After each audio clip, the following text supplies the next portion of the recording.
Hello, and welcome to Introducing Me. I'm your host, Sarah. I started this podcast to get to know other people and lifestyles while discovering more about myself. Each episode, I will give a new guest a chance to discuss their background, culture, interest, or whatever they want to talk about to help increase all of our own worldviews. Today, I would like to introduce you to Lori Adams Brown. She is an international speaker, business executive, and podcaster. She speaks 6 different languages, has studied and worked internationally, including in disaster relief in the 2004 Indonesian tsunami. So Lori's got a lot of things going on in her life and a lot of good passions. So I'm excited to get to know her today. So thank you so much for being here, Lori. Why don't you go ahead and tell us a little bit more about your story? Hi, it's so lovely to be here on this podcast today. Hello to all the listeners, and thanks for listening wherever you are. I consider myself a citizen of the world. I am a U.S. citizen by birth, and my parents were both U.S. citizens, but I was raised in Venezuela in international school. So if you've ever known somebody who identifies as a third culture kid growing up, that would describe a lot of me. And it's a beautiful journey that I embrace, but some people find it very difficult to understand if they have lived in one place their whole life. And I often find that hard to understand. But the beauty of it all is we all come from different journeys, whether we've lived in a rice field our whole lives or whether we've flown on lots of planes.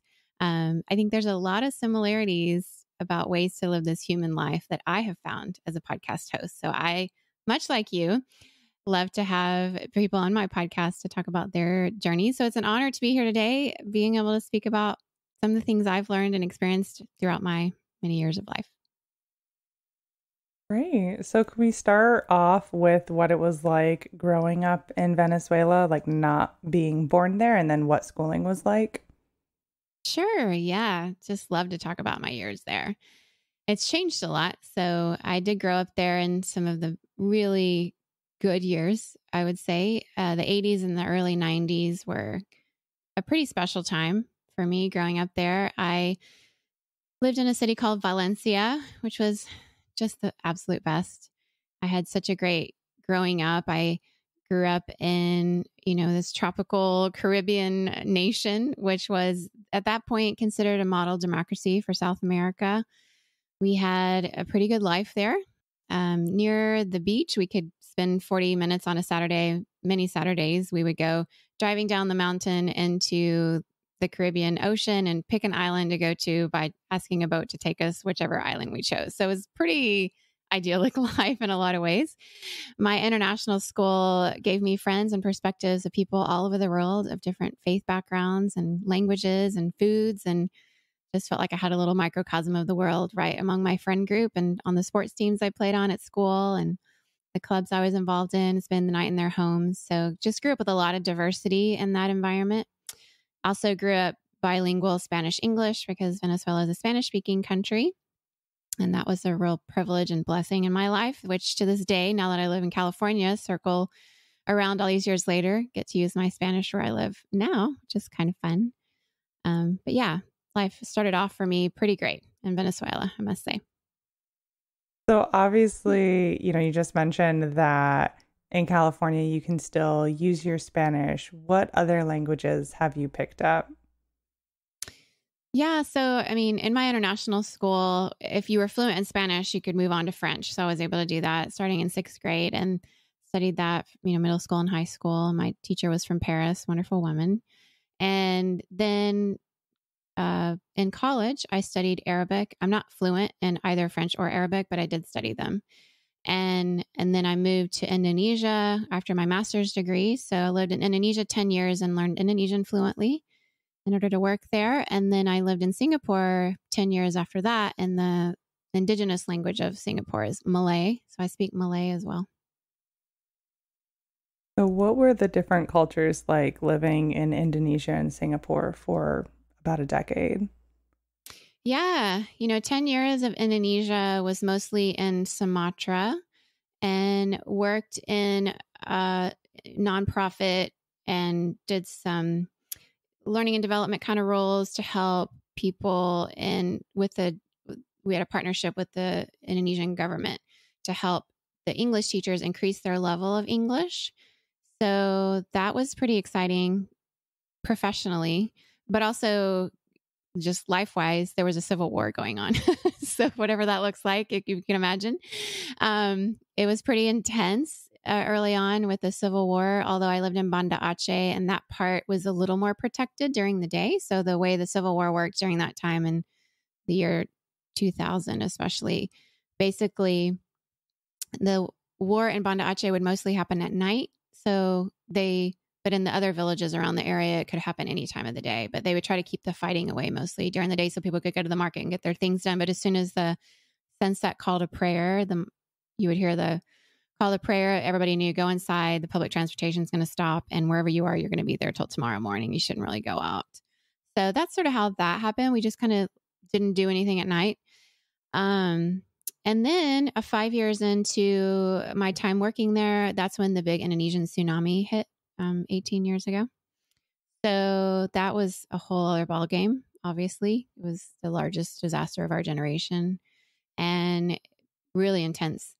So my husband and I both were working in community development at that point and ended up doing disaster relief for, I would say, a solid year, and then kind of switched into community development, helping people rebuild their homes. And I early on in the disaster relief phase, became a medical director for a local grassroots nonprofit and helped get medical professionals to come in as volunteers from different countries. And we set up makeshift medical clinics to help treat the wounded. And it was a very rewarding time, but a very intense time. So I also ended up doing a little bit of translation from English to Indonesian for a trauma counselor who came in. He had worked in the Columbine shooting in Colorado. And so he had a specialty with children and trauma. And he was on the Colorado board, or the system in the judicial system. When a child witnesses a murder, they would call him in. So he has a specialty with children and trauma. And he'd also worked in Russia in the situation where the Chechnyan rebels had gone in and shot up a school. And so he just had such vast experience. It was definitely something I'd never been a part of, but just translating for him, I really learned a lot about how everyone experiences trauma in the body and the brain by translating for him. And, just the way our bodies and our brains can start to heal when we can tell our story to somebody who listens and believes. And people need to tell it over and over again because of the onion layers of how trauma works. And so people's brains and bodies can't process all of it in just one telling. And so just having, opportunities to just sit and listen to people and their stories was one of the greatest honors of my life, because it does bring people healing in that scenario, and people living through that need hope.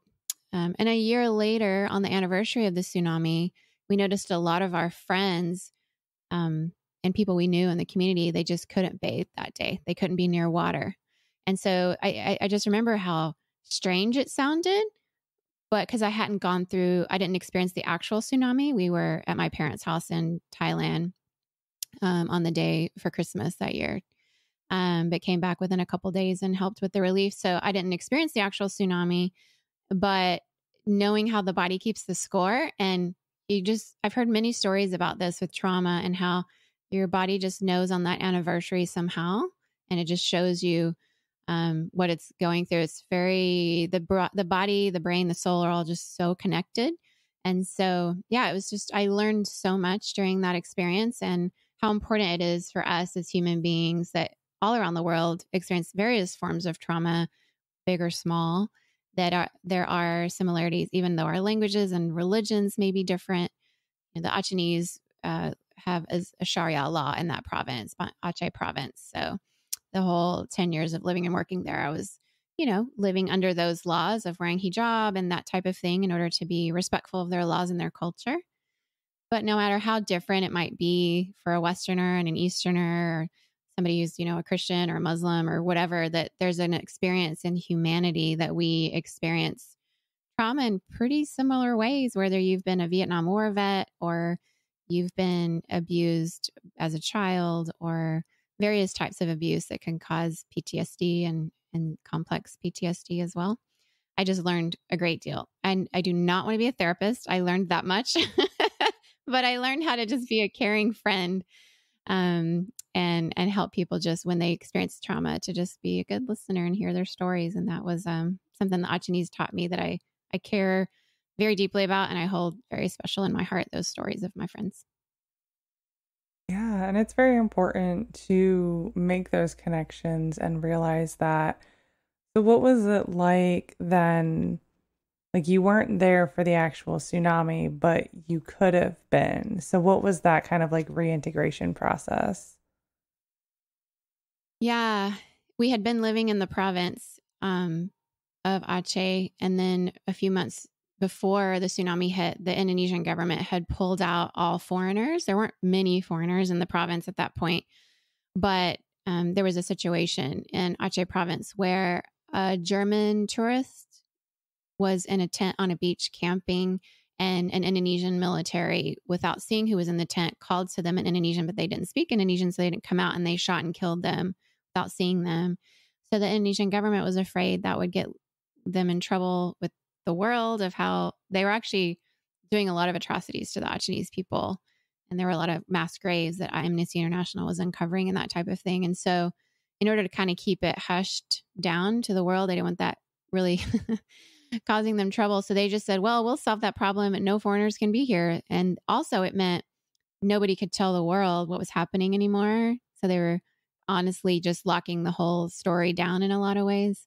So we lived right outside the province for those months leading up to the tsunami in a city called Medan, which is the largest city in Sumatra. But there are about 500,000 Achenese who are living in Medan, and a lot of our community development work was working with some of the IDPs that were pouring into there and doing research and trying to figure out how to meet their needs and how we could be helpful. And so even though I wasn't living in Banda Aceh in the months prior, the house we would have been living in that we had moved out of, the wave of the tsunami came over that house rooftop and in that whole neighborhood. And we have friends that survived from that neighborhood by walking out over dead bodies for miles to get out. So I'm on a Sunday morning around 8 a.m., I'm pretty sure we would have been in bed and may not have survived. So it was a relief to know we weren't there. But at the same time, we went in and tried to find our friends. And fortunately, most of them survived. And some very miraculous stories, like the 10% of their village that got out in the one carload with people hanging off the sides with the wave coming behind them, wild stuff like that. But there was one family in particular that was in sort of the ground zero part of Banda Aceh, where waves came from both directions. It was the very kind of northern tip. And so that place was just completely leveled and there was no sign of any of them after that. So it was really hard to walk through that with people. I hope nobody ever has to experience anything like that. But if you have to experience anything even close, I hope that you have people around who will listen to your story and help you heal. Because it's not just the physical loss, it's just that the mental and spiritual and physical all together, of how your body doesn't feel safe for a while. And it takes sometimes years to kind of walk through that.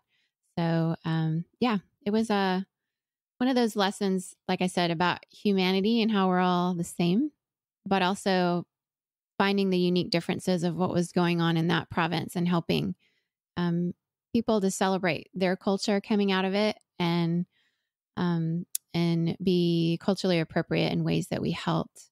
There were NGOs from all around the world that came to help, and it had been a little just small area that nobody had done much in before. So we were some of the few foreigners who had really ever worked there.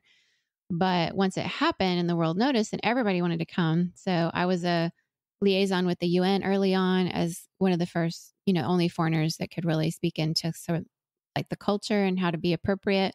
But you'd be surprised how in situations like that, people sometimes don't know the most basic of things. So there was all these donations, which are wonderful if you've been a part of anything like that. Donations just start pouring in, and it's the coordination of that. It can be quite hectic.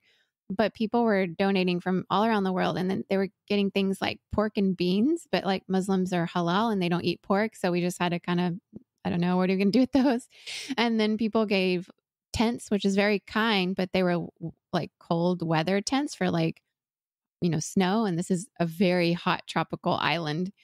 So it was really hot inside those tents. So, some of those things are just slightly off, but having lived there and spoken the language for so long and very connected with people, the work that I was involved in was a kind of a grassroots organization of Indonesians and helping to develop them as leaders and helping, they can soar once, they have a few resources and tools that, is maybe something you can help provide.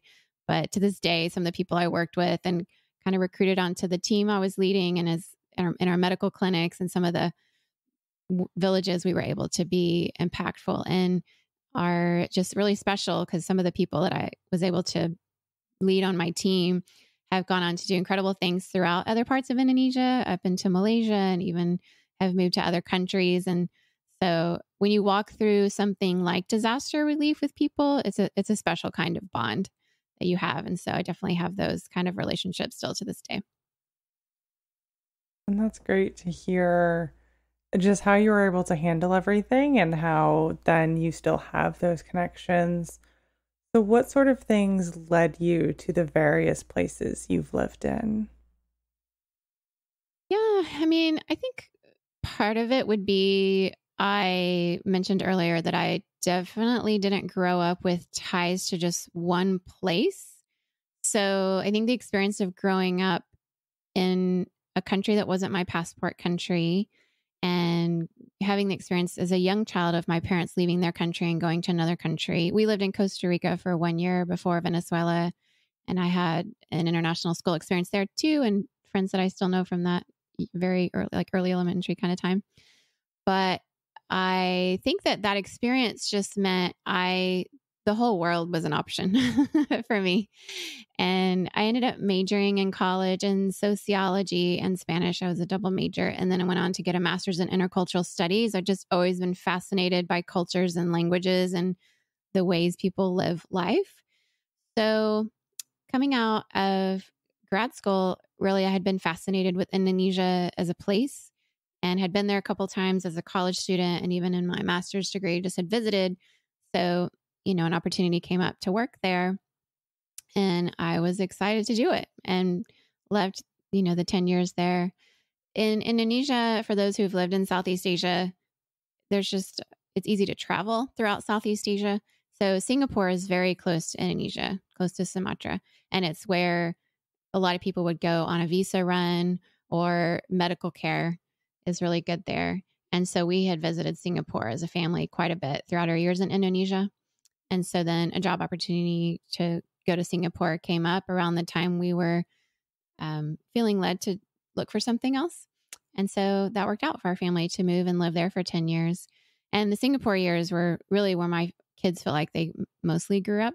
So I moved to Singapore when my oldest was 5 and my twins were 1.5.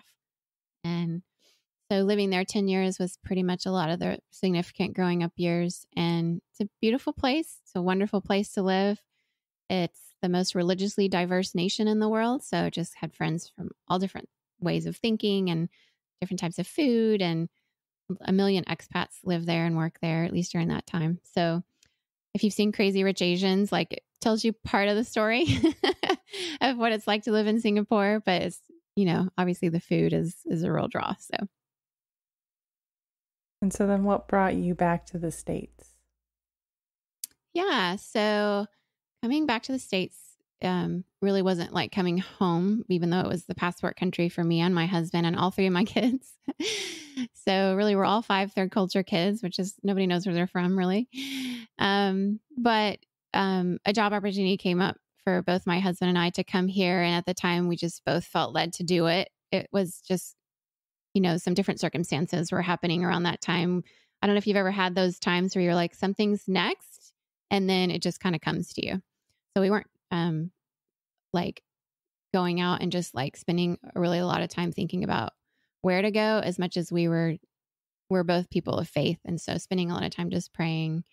And we even spent some time fasting for about 6 weeks just to say, we want to be open to what, God has next for us. And then this opportunity came up for both of us. And as we kind of prayed through it, felt like this is really what we're supposed to do through some pretty unusual circumstances. So it was a bit hard on my kids. They love Singapore. They did not want to leave, but my kids were very sweet to say, if you feel like this is what we're supposed to do, as hard as it is to leave our friends and our way of life and our food and everything we've ever really known and loved, then, we trust you. So that was a gift I didn't expect to get. especially from my oldest who was going into 10th grade at the time. It felt kind of like a hard thing to move him.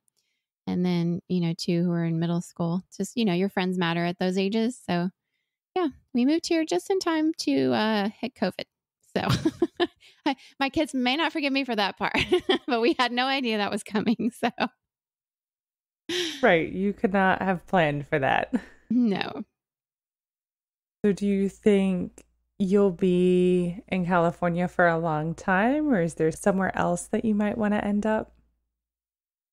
We're here for now. My oldest just graduated from high school and he's starting college here in California. We're blessed to have great universities in this state. And so he's going to stick around, which is nice. I think we'd always envisioned sending him from Singapore probably to the US and not seeing him for months and months. But this is kind of a real blessing for all of us that he'll be nearby for the next little while. And we feel settled here. Our twins are going to start high school in a few days. And so,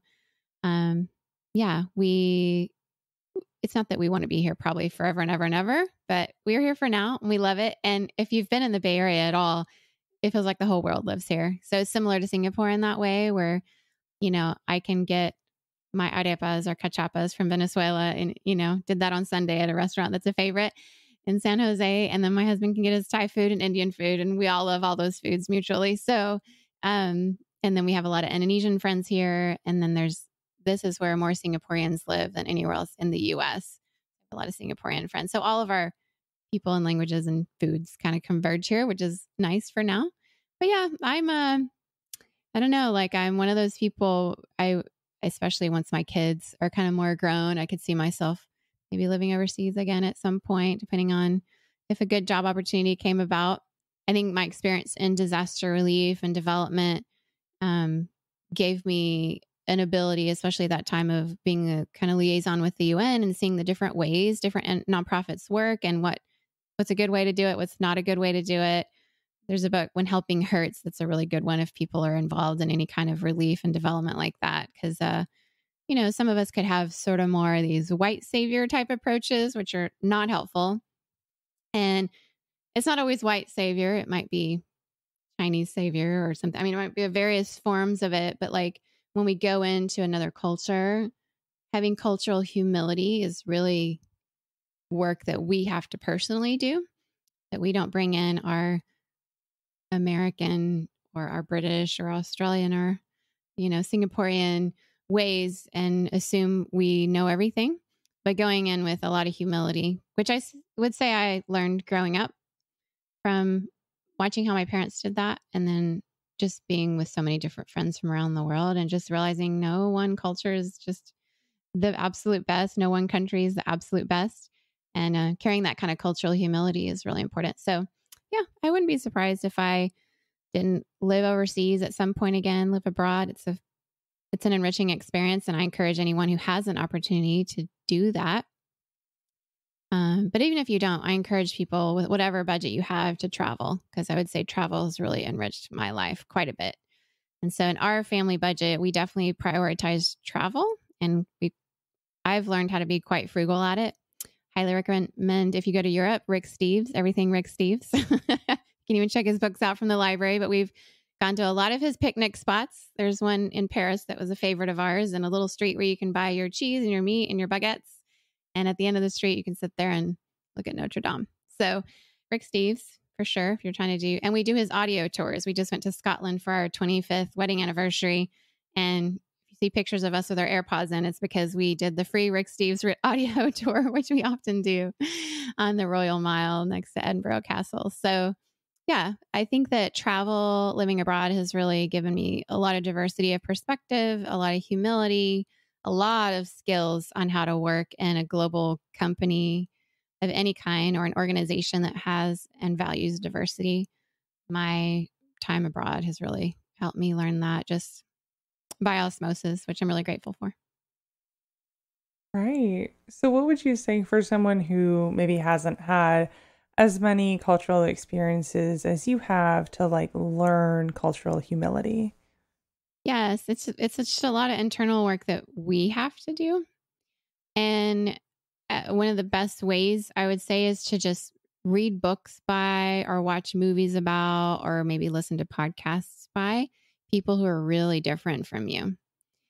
And I think a lot of us have been raised to be in an echo chamber, whatever culture we're in. I mean, I saw this happen even with some of my best Singaporean friends that they had to fight against as well.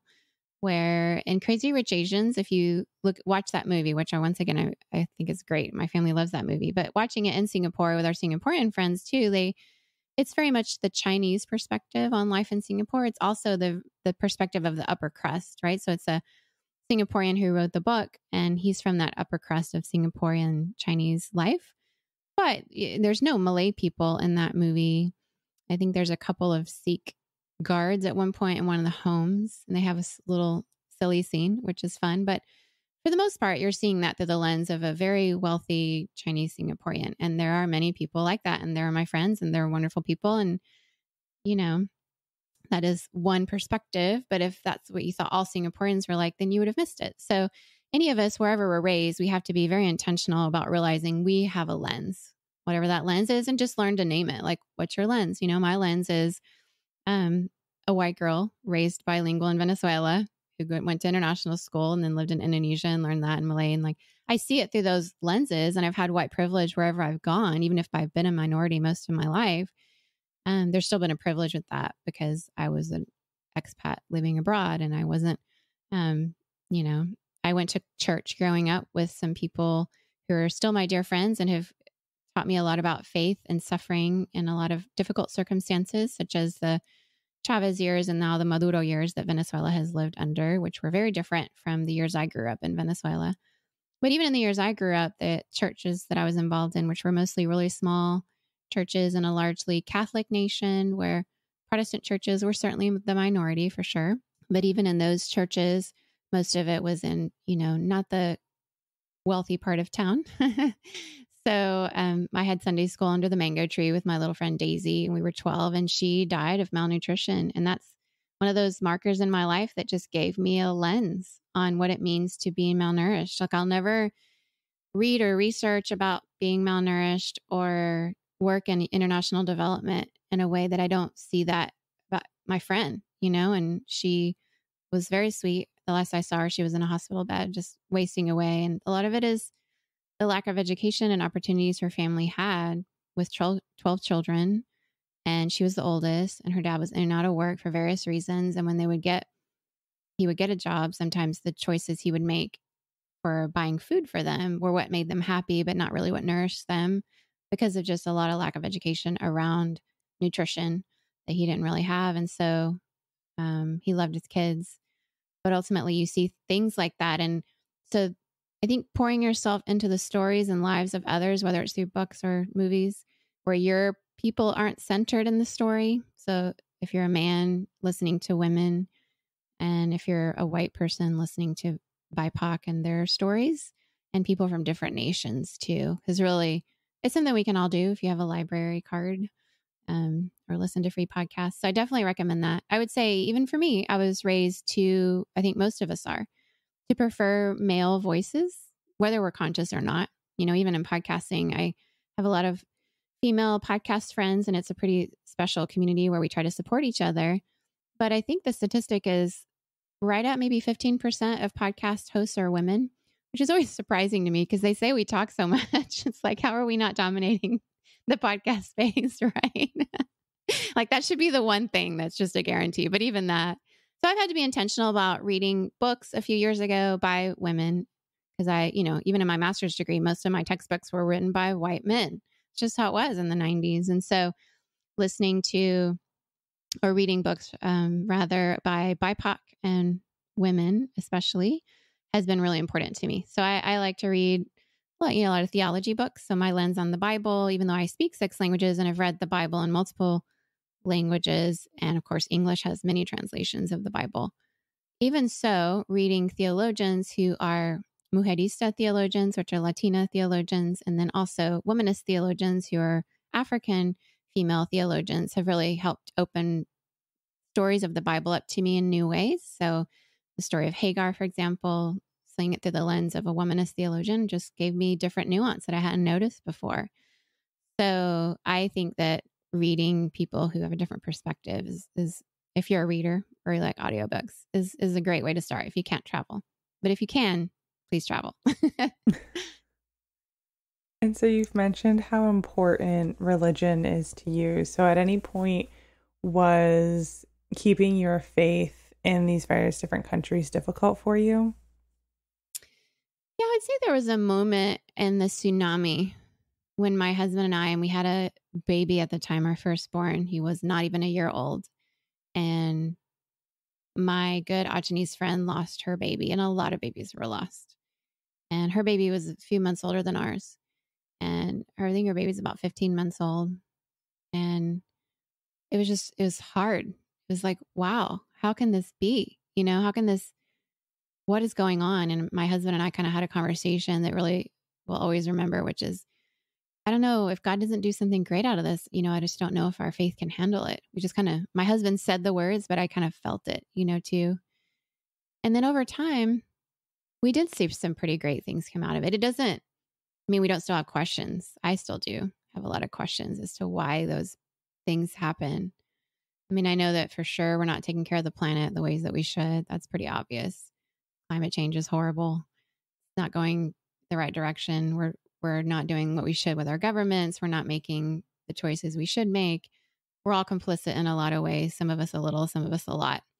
And so that is sort of a natural consequence of what we're doing and not doing to care for our planet the way I believe God commanded us to in the beginning of the scriptures. But seeing, I guess, people come together, and it gave us hope of like people from all around the world who could be there to make a difference together. That sort of showed us, I think, whenever God is love. So whenever you see love exchange between two people, or when somebody loves and cares for this planet we live on, whether it's the creation of all forms, the planting trees and caring for animals and all that, like that's an act of love. And so that connection between human beings and toward this planet we get to live on, and then any connection with the divine, it all is a similar nature to it, I guess. And so seeing that was a real blessing for us, and it gave us faith in the small.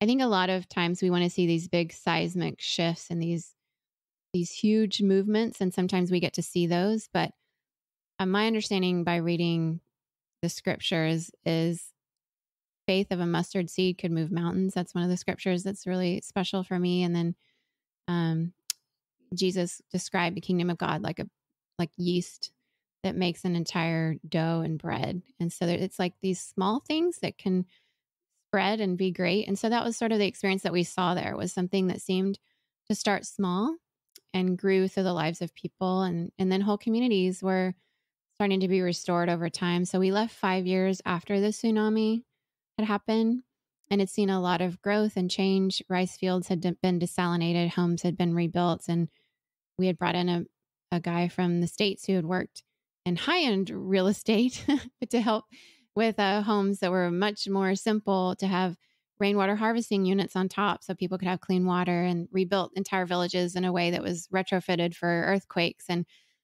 so what was built was better than what was there before. And so there was just a lot of hope visually in that.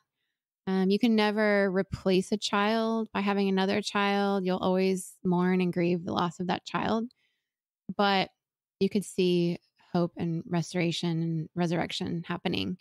And my hope is that's still going on there in multiple ways because of little small things that we got to see and experience ourselves. So yeah. Great. Now, what is it that you do for your podcast and professionally in life? At least at this point. Right. Yes. Now, what do we do? So I live in Silicon Valley, I think I mentioned. And so I've been working in business solutions startup all this year, client relations, and working in leadership development, people who are trying to maybe feel a little bit stuck in life and want to figure out a way to either start a business or need help in knowing how to do that. I've been working in a company with a CEO who recruited me, and it's been a really great experience all year. Prior to working in business and tech startup, like I mentioned, I worked in Indonesia for those 20 years, or 10 years in Indonesia, 10 years in Singapore. So 20 years in Asia doing international relief and development. And so it was a bit of a switch to suddenly go from nonprofit to business. But really what I've found is a lot of it crosses over. It's sort of, if you know how to lead a team to do tsunami relief and set up medical clinics and do all kinds of crazy things, liaison with the UN and cross-functional teams and volunteers and staff and managing all that, some of those skills just sort of cross over. And because Silicon Valley is such a diverse place, just knowing how to have cultural humility and how to include people as a manager, as a team leader, and working in any of those realms in the workplace, I think a lot of those skills they really cross over. So I would just say I've learned what it means to be a decent human being, to care for those that, report to me, care for them as people. But also when you care for them as people, it helps bring out the best in them, and they tend to do some of the best work of their lives when there's that trust built and you care for them as a person. And when the load seems a little heavy, figuring out ways we can share it better as a team, just being sensitive like that to people are some of the things I learned in tsunami relief, where we had to take breaks or we would just burn out. And so bringing those skills into business, where tech startups they have their own level of intensity as well here in Silicon Valley. So some of those skills have really crossed over. And so, yeah, that's what I'm doing now. In my podcast, I like to highlight just different voices and bring them on so we can learn. I feel like celebrating our differences is something we don't do enough.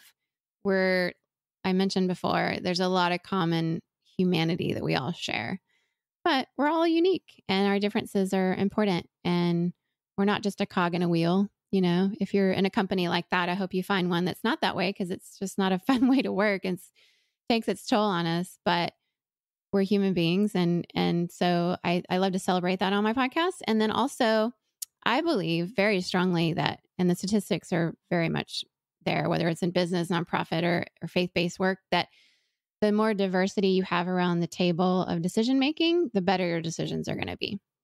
And so, there's all kinds of stuff about trying to get CEOs to be more diverse, more women CEOs, more BIPOC CEOs, but even just around in the C-suite, right? So some of the statistics are like at top companies, only 8% of C-suite executives are Black. But we know that when you have more diversity around the table, the product is going to get sold more widely. The services that you offer are going to be a better match for those who want them. And so, for example, if you don't have women around that table and you want your product sold to women, but you haven't asked them how they experience that product, and you don't have somebody at that level speaking into it, it's probably going to not sell very well to them. And so those are just really kind of basic statistics that are pretty much standard at this point. Even things like hiring and, talent acquisition is pretty important to have. So I bring people like that on my podcast. I know people here in the world of women in tech, it's not an easy road, and sometimes even applying for a job, you might get overlooked at times because of stereotypes around women or moms in particular. The motherhood penalty is a big one. But, the statistics show that blind applications increase a woman's chances of getting hired by up to 46%, which does indicate that when the application isn't a blind application, women are probably not being given the same opportunities because of a lot of stereotypes that I myself and we all have. So I like to bring women in who talk about what it's like to work in the business world. I have people from different, faith backgrounds that speak into it. So we, get as diverse as we can. It's a fun podcast. I've enjoyed it. I enjoy promoting other people's voices. It's a real favorite thing of mine. And so do you find that the people that you work with in the business world are open to cultural humility and being more fair and welcoming? It's definitely a spectrum. It seems as though there's a lot more conversation than there was several years ago. I definitely think it's getting better in a lot of areas. One thing that I have heard a lot and read in quite a bit of the research is that even though we have more women in positions in business, even at C-suite levels, that the way we expect managers and CEOs and senior leadership to lead and be in a meeting and how to talk and interact is still very based on a male stereotype. So even though over the last decade or so, there have been great amount of work in terms of increasing that diversity for women, over and over again, the same things that were happening 10 years ago, and some of the research out of like Harvard Business Review and different people that have been researching these things, some of the same issues are still coming. So a woman will share an idea in a meeting and not be heard, and then a man will share that same idea and everybody thinks it's a great idea. So in the world of women in the business world, we still have to do some of those things where when a woman shares her opinion and nobody listens, and then a man shares the same opinion later and people say, let's do it, then often women will tag team for each other and say, oh, that's great because, Amy just shared that idea earlier and I'm so glad you like it too. And not as a way to be snarky, but because our brains just aren't working in ways that are proactive. So just like we need to be anti-racist to go against the racism that we all live and breathe in America and, have carried since pre-enslaved peoples, and we have to really actively work against that. We also have to actively work against sexism, which we all carry, I myself included, find myself having sexist opinions sometimes. That's, I have to catch myself and correct myself.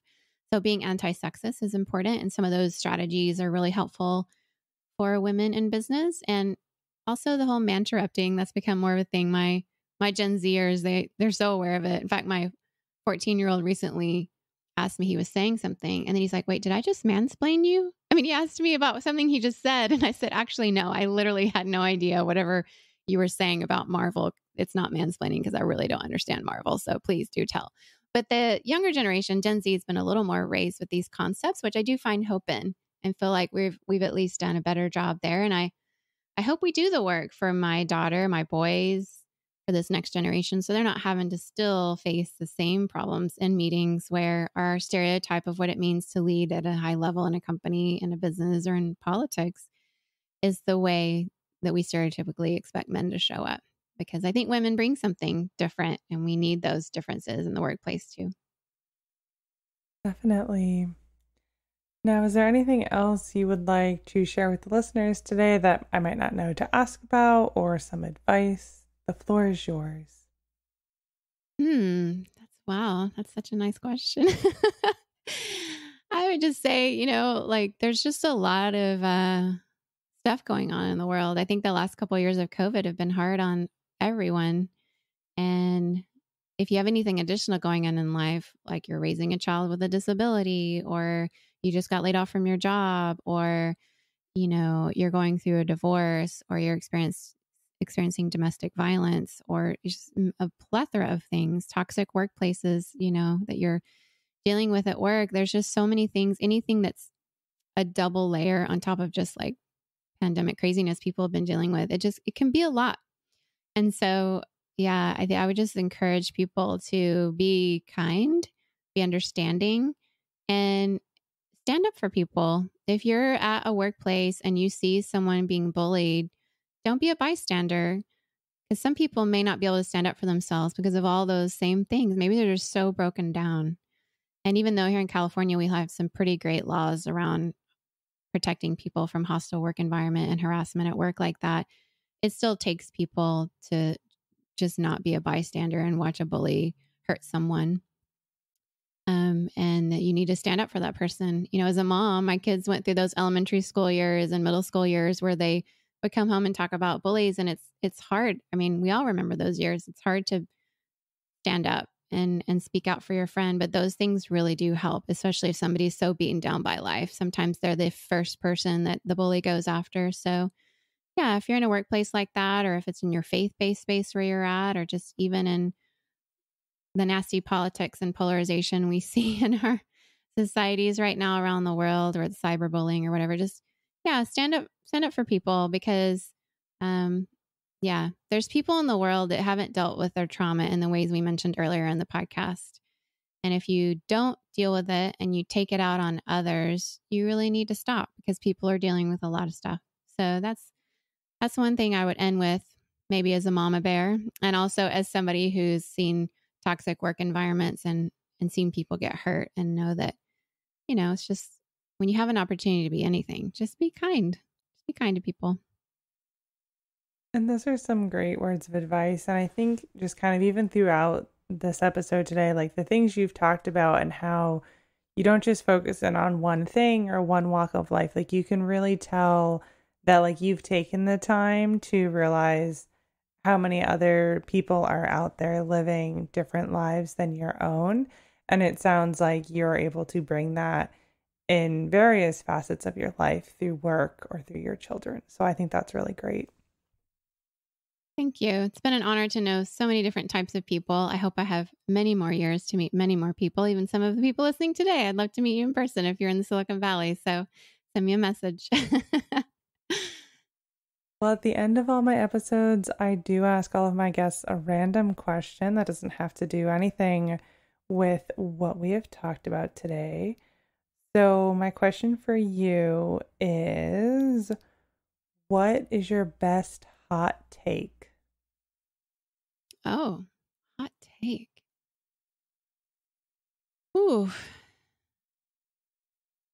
I'm not a big hot take person, although I am a big social justice person. So you would think those would go together, but I mostly try to be a little more thoughtful and a little more scholarly about my approach with statistics and things like that. But what I say is my best hot take.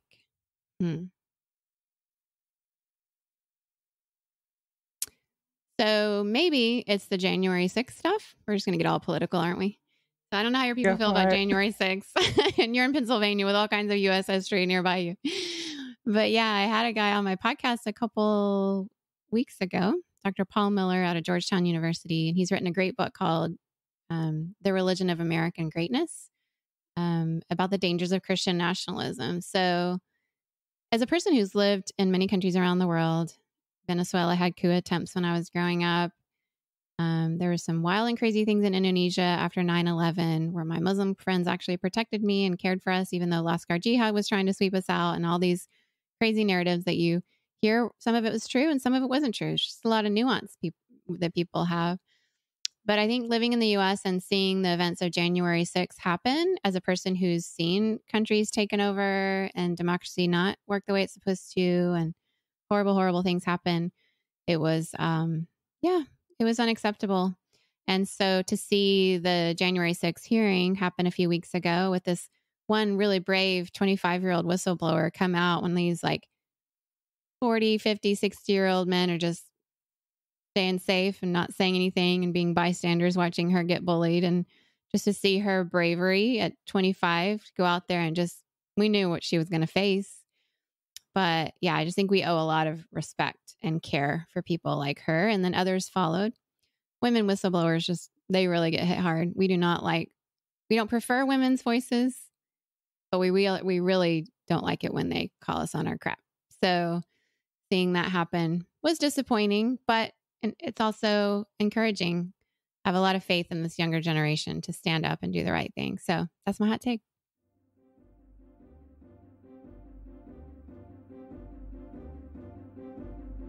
All right, that brings this episode to a close. I'll be leaving a link for Lori in the description to her website, which will bring you to all of her social media and all of the good things. So feel free to go connect with her on LinkedIn and various other sites. And if you'd like to check out her podcast, it is A World of Difference. So that'll be there as well, along with the other things that she mentioned throughout this episode that are good resources, the various books, movies, things like that. All of that will be in the description for your perusing.